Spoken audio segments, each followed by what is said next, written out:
Hi, welcome to Conscious Conversations. I am your host, Katie Augustyn. So I'm the founder of the Transformation Center, which is based in Westport, Connecticut. So I'm a transformation coach, I'm a shamanic energy practitioner, and I also offer workshops and classes. I'm a spiritual teacher, so we do a lot of that. And, I love to host other practitioners at the center. So you can find out what's available that way. There's so much out there now. We have so many resources, and I love to bring other practitioners so you can learn what they have to offer for you. So you can check it out. We're going to put up the slide with our contact info. It's just transformationcenterct.com. And all the events are on the website. You can register right there. And you can sign up for our free newsletter as well. So I'd welcome you to contact me whenever you can.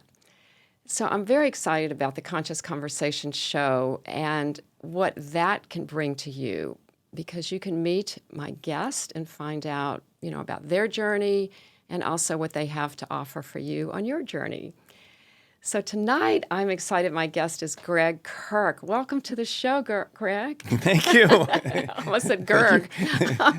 It's funny. I'm going to read a little bit about you, but Okay. It's interesting that this is the second time you've been on my show, Yes. right? Yeah. Yeah, because Thank you. I looked back, and it was 2018 when we first met through Tribe TLC. It's Yes. called now. Yes. Yeah, with Beth Lees. Yes. Yeah, and at that point, it was already a wonderful story and wonderful time, finding out everything about you. And now it's like part two, it feels like almost. Yes. A lot has happened in those years. Yes. So I'm just going to read a little bit before we get started. Okay.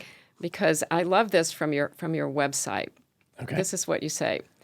So Gregg is a jack of many trades, master of some, And he says a riff on the old cliché might be the best way to introduce him. Because, yes, Gregg is a writer, he's a musician, a speaker, a healer, and a health advocate. All of those things. It may be not always in that order, but I think today, yes, the writer, we're going to talk a lot about that. Yes. And we're going to put up your slide with your contact info. Okay, great. Which has your website and your email address. Yeah, so this is what, I wanted to start with maybe regrouping a little bit on how you got into this whole area. Okay. Because I know there's a lot of story there, maybe just a little bit. Yeah. Yeah, but before, can I read this other quote? Yes, please. Yeah, of course. I know, I love this. Yeah. And this is from Gregg's first book that you're going to hear about. If you want to hold that one up, that's called The Gratitude Curve. Yes. So this starts from the beginning. And this quote, I think, is very meaningful. So he says, "Chronic disease was a forest fire that burned my life to the ground. Once I stopped fighting the fire and let it burn away the things I had once thought valuable, I began to learn from it and accept where I was. The empty spaces gave me room for new growth, and my life moved in a different direction." That's beautiful. Chokes me up to hear it. I know, because it brings you right there. It doesn't does. it? Yeah. I, when I was going through, it was Lyme disease that struck me in 2002. And I went 2 years undiagnosed. I didn't know what was going on. And during that period of time, then I went on treatment. And, it's all chronicled in my book. I don't have to, I just suggest reading it because it's a long story. But basically, my story is like every Lyme patient's story I know, where there's trouble with diagnosis. Once you get diagnosed, you think, oh, great, it's just Lyme disease, I'll treat it. And no, that's where the odyssey begins, because if you don't catch it in the first 60 days of being infected or seeing the tick, or in my case, it wasn't a tick, I think it was a spider, bit me. If you don't catch it in those first couple of months, it goes chronic, and then it turns into this crazy disease that can kill you. But honestly, most patients who die from Lyme die from suicide. So it's because it just makes you not want to live, because you're in constant pain and It's turmoil. debilitating. It's right? very debilitating. So I went through all that, and the treatment that I did, antibiotics for 6 years, made me worse. And so I wrote that part in the middle of, I was going through, because I thought, I went through all these kind of reckoning thoughts of what did I do to deserve this? You know, is there a curse on me? Is there, what did I do wrong in this life to end up here? And once I stopped fighting that idea, and I realized I just had this epiphany one day of like forest fires. They're good for forests. It doesn't make sense. Why would a forest fire be good for forests? Well, it burns away all the dead wood. It allows new growth. In fact, there's certain, pine cones, coniferous trees that the cones don't actually break open and release the seeds until they're exposed to fire, until they're exposed to pressure and heat. Oh, wow. Kind of like us. Once we get exposed, Yeah, that's a good we metaphor. transform, our seeds are released, however far you want to take the metaphor. But that's really what happened for me. I began to look at it as the disease is information, and how I choose to react to it is where it's going to take me. Mm-hmm. So at first I thought, woe is me. I don't deserve this. That doctor did me wrong. It's his fault, blame mentality. Once I stepped back from all that and thought, why don't I see where it takes me? Believe me, not many people do this, but I'm like, where is this going to take me? Because I had a moment where I did almost die one night, and that's where I kind of let go of everything. I thought, all right, I'm ready to go. So that was like the last straw almost. It was, and that last straw was actually when I'd heard the saying, like, you won't rise until you hit bottom. Well, I absolutely hit bottom that night, and then, but I didn't die. That was the weird part. I was ready to go, and I didn't die. And then my life really started changing within days of that, because my opinion was I let go of everything. Yeah. My thoughts were blocking me, my beliefs, my perceptions. Yeah. So as soon as all those kind of just stopped. You surrendered, basically. Right. I surrendered, not in a way I wanted to, but I still surrendered. Yeah. And then after that, my life started changing and things started coming to me that I had been blocking. Now, I didn't know any of that, but in hindsight, you could see it. In hindsight, I looked at it, yeah. Mm-hmm. So that's, so that was how I started writing The Gratitude Curve. I started writing it, honestly, because I thought I was going to die. Prior to that experience, I thought, I'm going to chronicle what I'm going through. I'm sure it would help people. Were you a writer before you? Yeah. I was English major at the University of Delaware, and I had another career of publishing and writing an entertainment magazine in the Philadelphia area. So, yeah, I've been writing quite a bit. And then I started writing blogs and things like that. But so it came naturally to you to do it in that way, tell your story in that fashion. Yeah. But again, I had no designs to publish it. I just thought, all right, I'm just going to write all this down. I see. So, yeah, so that's where I ended up. And then, so I published The Gratitude Curve, and, obviously it resonated with a lot of Lyme patients, which is interesting because it's not a typical, there's a lot of books that written for Lyme patients, and they're usually more like, here's how to get better. And, there is a bit of that in there, but this was just more or less my story. Mm-hmm. And it doesn't end up where you think it would. I had a supernatural set of experiences and a spiritual awakening in the middle of it. And I thought, isn't that weird? Until I began helping Lyme patients. And I had people come to me and say, I've had experiences like you. Does Lyme disease make you psychic? Like I don't know. Maybe if you've got latent abilities, which I think we all do, something like, that again, back to that metaphor of, heat and pressure opening you up. Maybe it takes something to break you open for you to realize that you have abilities. And everyone does. Everyone's born with them. I use the analogy of swimming. Everybody, if you're born with arms and legs, everybody has the ability to swim. But not some people never learn, and other people swim in the Olympics. So that whole spectrum of abilities is like what we're born with, psychic abilities or intuitive abilities or healing abilities. Yeah. We all have those. And I've seen that, through some of the work that I do through energy healing, that people have had past lives where they've been very powerful healers or psychics. Mm-hmm. And then in this life, they're kind of afraid to talk about it. And so I try to help people with that too. Yeah, just bring it out into the open. Yeah. Because I agree with you that we all do have the abilities. I mean, that's the spiritual side of us. Yes. That we kind of forgot about Right. as humans. I agree, and I think more people are waking up to that idea, and the whole we're spiritual beings having a human experience. That people are realizing that, but it's absolutely true, and that's I had some amazing supernatural experiences that had physical manifestations, like changed the way I look for a while, like I age regress, like all this wild stuff. So that's in the first book, and then so I thought, great, there it is. I'm done writing a book. But within a month of, keep in mind what happened at the end of that book was I started a Lyme disease nonprofit foundation. I started becoming a practitioner, not a non-medical practitioner. I'm a certified health and wellness coach, but I've been trained by some very well-known doctors who trained me how to use herbal treatments for Lyme. I got certified in Reiki. I'm a Reiki master way back in 1997. So I bring all these things to the table. And so I started doing that as well. And as I started doing those things and I published the book, I started writing down some things of mainly, it started with other supernatural experiences I was having, also with some of the patients I was helping through energy healing. I mean, spectacular things that I have written about.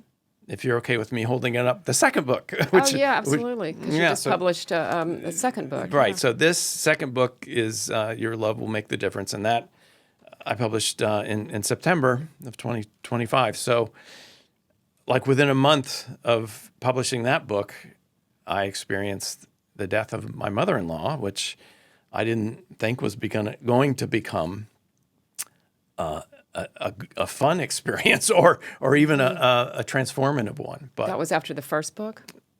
yes. So when I published your the first mother-in-law, book in 2018, May of 2018, and in June of 2018, my mother-in-law started to pass, and so I started reacting like I think most people do. Oh no, this is terrible. Fear and grief and all this kind of stuff. And then, she was in the hospital and I didn't feel like the doctors were really trying to help her get better. They immediately started talking about palliative care, which at the time I didn't know what that meant, but that means it's more or less end of life care, Right. how to make her comfortable. It's symptom management. So I literally went home, palliative care. Wait a minute. That's not what we want. I want her to get better. Well, and so I was upset about that. And I talked to a friend of mine who's a healer and I was commiserating with her. And I thought she would, commiserate back with me and be like, yeah, those doctors, She's like, Gregg, hold on a second. If it's her time to pass, who are you to say, who are you to try to keep her here? Maybe it's her time to go. Oh. And I said, okay. And then she said these words to me that were opened my mind all the way up. She said, our culture has put so much grief and anger and fear around the death experience. She said, why don't you try to make it beautiful? And, even to this day, it chokes me up to say it because sometimes when I hear the truth, it chokes me up. Sure. And as soon as I heard those words, I, burst into tears. I thought, absolutely. So that's what I did. And I can see why people become death doulas now. It was one of the best experiences I've ever had in my life. It was an honor to be there.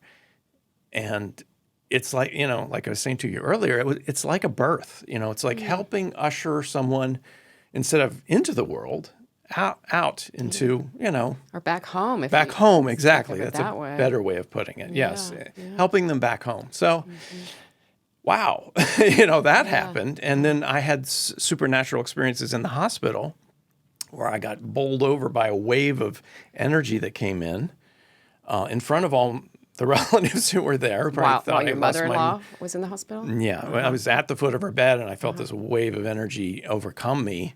And I just blurted out, the relatives are here, meaning her ancestors. Yeah. But the relatives in the room were like, yeah, we're here. What are you talking about? And then it's, again, one of those situations where I felt so much love from all these beings that I burst into tears and I lost my composure. I went over in the corner and kind of curled up. And of course, everybody thought, oh, Gregg's finally succumbing to his grief. And it was just the weirdest thing. I was crying, but I was like, it's okay. I'm not sad. Yeah, it was just the way you were expressing what was happening. I experienced, unconditional love. Oh, that's beautiful. Right. So that's how I respond to it. I've felt it multiple times in sessions with patients where, where a loved one who has passed has come through, or a high level being comes in and then lets me experience that unconditional love, and it's just overwhelming. It's like nothing else. Right. I've experienced you know what I'm that. talking about. Yeah. So when that happens, it's just I don't know. The tears come. Well, yeah. And you can't speak, and you just experience it, and that's all you can do. So that's what happened. And then so I wrote about that experience, and then with the book being out, just all these people started gravitating towards me.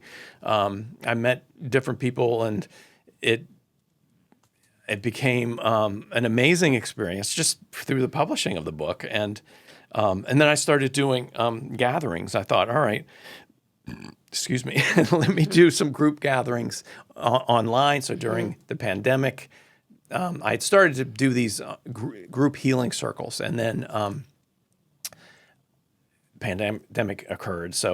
And I found out about Zoom, so we started doing Zoom circles, and then that became a thing where I call it the spiritual laboratory now, where it started off being healing circles where people came to get healing, and of course we still get that, but it's become almost like a mainly practitioners now, other practitioners who come for the experience and come for the knowledge, because we get information. And case in point, the title of this book came from one of those sessions. And so let me just mention the sections of the book of this new one. Why don't you hold that up again? Okay, so we can see it. Your love will make the difference. Right. And by the way, this design, I saw it before I did it. So it's one of those things where guides gave me the design, very simple. And this is the Buddhist symbol of path to enlightenment. And they're like, this is what it's going to look like. And I'm like, okay. So designed that. But anyway, so it's memoir. It's a memoir. I call it a memoir of spiritual adventures. And that's really more or less what it is. But then it's got a whole section for Lyme healing as well. So one of the things I didn't get into in the first book was the actual details of how I got better. And then once I reached remission from Lyme, I screwed it up because I didn't change my life. As I say to most people, if Lyme disease or any chronic illness is a life-changing illness, then you need to change your life. So I didn't change my diet, and I had stress.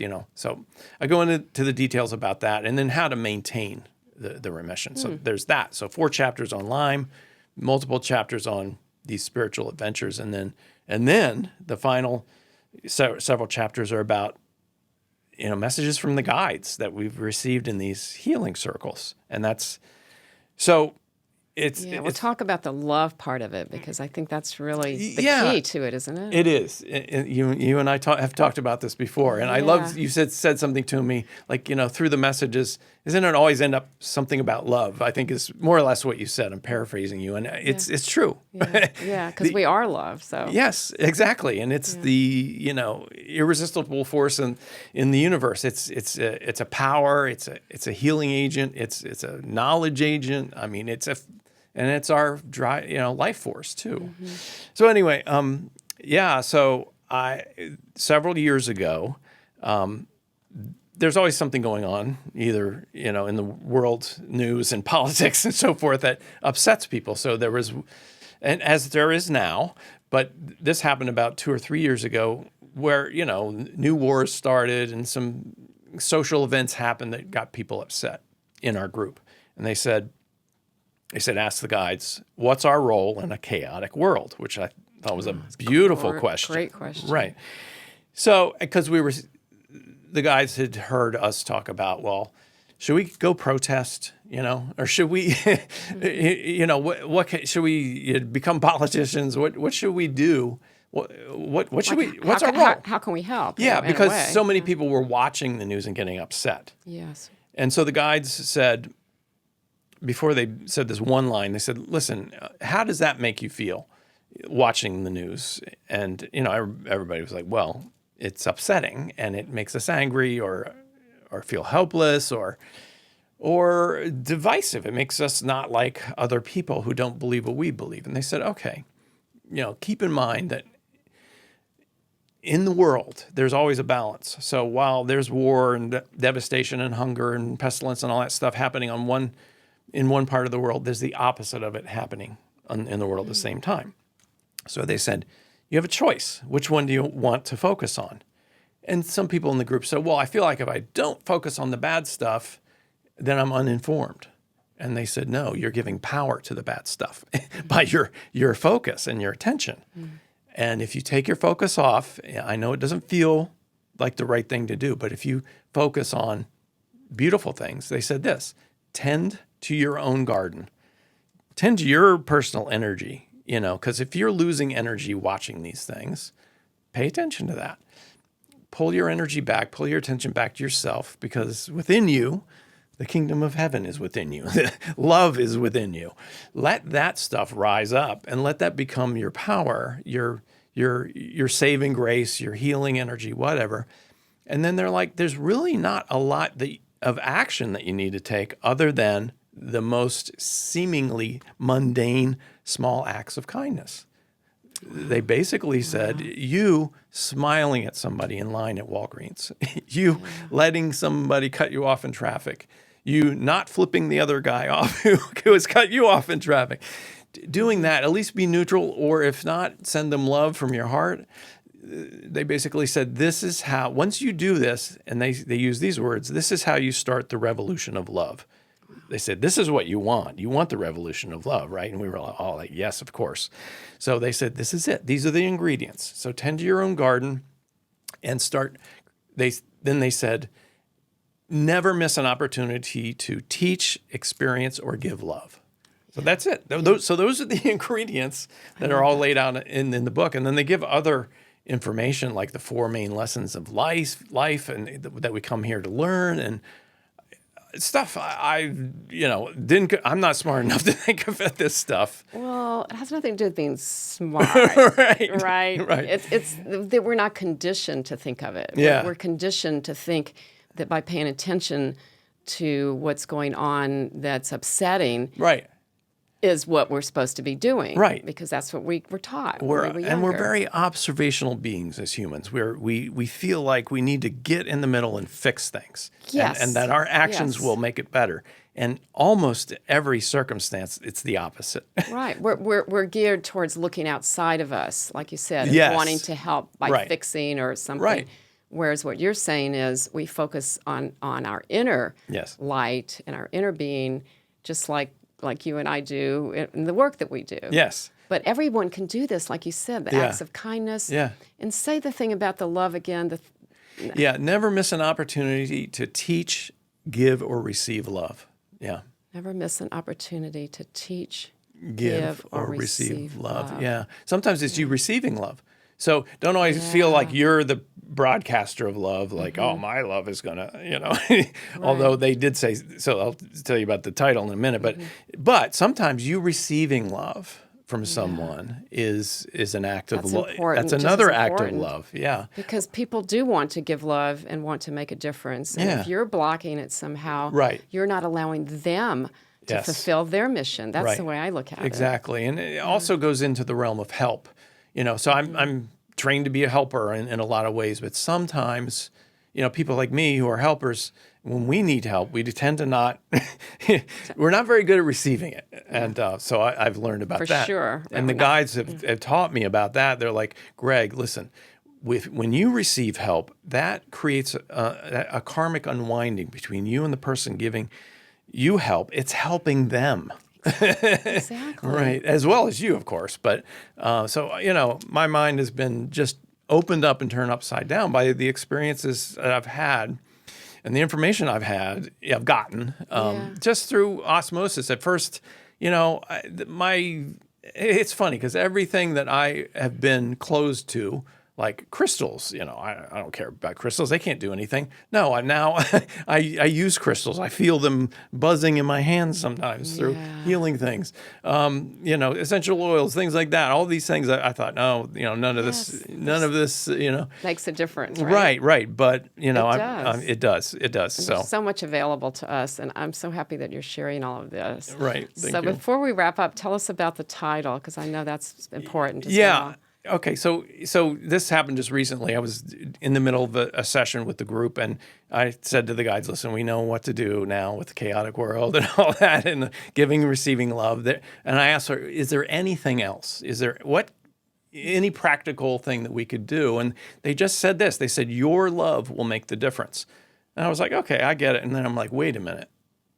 So each of us has come here to bring our flavor of love and to plug into the collective and to supply it to the earth and to all of the beings on earth. And that's how the ascension process starts and ends with us, our individual love. So we're all different pieces, important pieces. So your love will make the difference. Wow, I'm just getting goosebumps. Your love, Katie, my love. Yeah, right. Yeah, so I got that. I was like, oh my God. And, at the time I was telling the people in the group, I'm ready to write another book. I need a title. And then somebody else said, well, there you go. There's your title. I'm like, okay. So I figured it couldn't hurt to have a title with love, the word love in it, because it's the most powerful word and energy in the universe. And, I was holding back because of world events on publishing it. And then just, on September 15th, it was like, now's the time, so it's been published, and a lot of people are having a reaction to the cover, and they're having a reaction to the title. Mm-hmm. And so that's great. So I like I said, it's got a little something for everyone, whether you're a Lyme patient or a chronic illness patient, whether you are interested in spiritual adventures. I mean, there's just one last thing I'll say, that I got information during the middle of a session that I was invited or instructed, however you want to look at it, to go to Paris, to go to Andros Island in the Bahamas, the only island in the Bahamas that's in the Bermuda Triangle, and then to go to Montauk, Long Island, to do energy clearing. Okay. So like the Da Vinci Code, it was like I had to do it. I didn't know why they gave me a deadline before the end of the year, but the pandemic and lockdown occurred like 2 months later.